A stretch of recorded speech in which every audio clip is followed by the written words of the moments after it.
Şəkinin dadı damağımızda qaldı. Bəs sabah hara? Namazımı qılıb oteldən çıxıram. Əvvəlcə o məşhur şəki pitisini yeyib, sonra motorumu xodlayıb düşürəm şəki halvası almağa. Daha sonra isə Göyçayda oteldən yuxudan dururam. Üzümü yuyub, yerimi yığışdırıram, paltarımı motor çantama yığıb yenidən yola düşürəm və İvanovkaya gedirəm. İvanovkada həyatımda heç vaxt yemədiyim tam fərqli bir reseptdə dadlı praşka yeyirəm.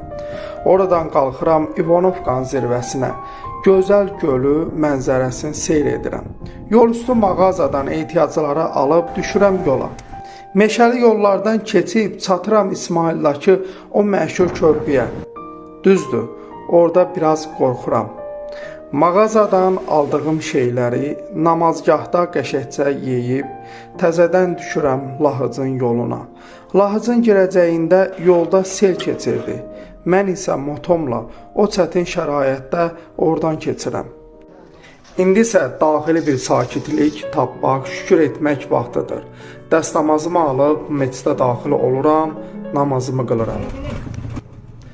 Bir motosəyyah üçün yol sadəcə kilometrləri qət etmək deyilmiş.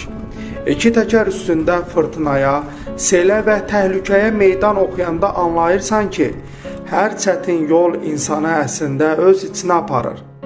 Mənzil başına çatıb o qədim sakitliyi görəndə isə yorğunluq mənəvi bir ləzzətə çevrilir.